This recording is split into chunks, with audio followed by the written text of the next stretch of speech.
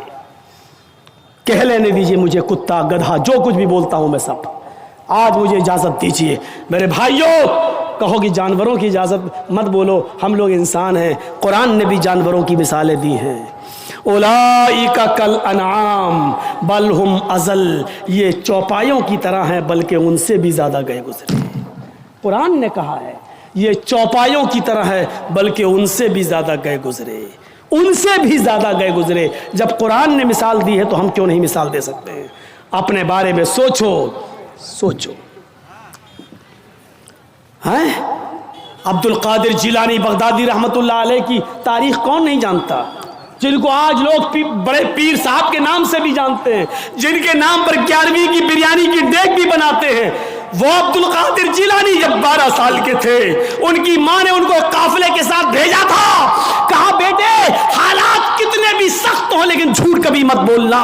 اور جب چوروں نے اور ڈاکوؤں نے جب اس قافلے کو لوٹا تو اس بچے سے پوچھا عبد القادر سے، تیرے پاس بھی کچھ ہے؟ اس نے کہا ہاں ہے۔ کہا کیا ہے؟ 40 اشرفی۔ کہاں ہیں؟ میرے کرتے کے استر میں۔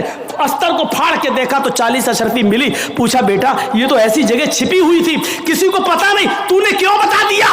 لڑکے نے جواب دیا میری ماں نے مجھے چلتے وقت نصیحت کی تھی کہ بیٹا حالات کتنے بھی خراب ہو لیکن کبھی جھوٹ مت بولنا۔ میں نے اپنی بات، ماں کی بات مانی ہے۔ چوروں کا، ڈکیتوں کا، ڈاکوؤں کا اثر ختم ہوتا ہے اور رونے لگتے ہیں اور کہتے ہیں یہ بچہ اپنی ماں کی اتنی بات مانتا ہے کہ ایسے موڑ پر بھی اس نے اپنی ماں کی نافرمانی نہیں کی، ہم تو اپنے رب کی نافرمانی کر رہے ہیں۔ سارا سامان جو لوٹا تھا سب کو واپس کر دیا اور سارے کے سارے چوروں نے، ڈاکوؤں نے توبہ کر لی۔ میرے پیارے ساتھیوں، ایک بچہ جب اپنی ماں کا فرما بردار بنتا ہے اور ماں کی بات مانتا ہے تو ماں کی دعا تمام ڈکیتوں کو توبہ کرنے پر مجبور کر دیتی ہے۔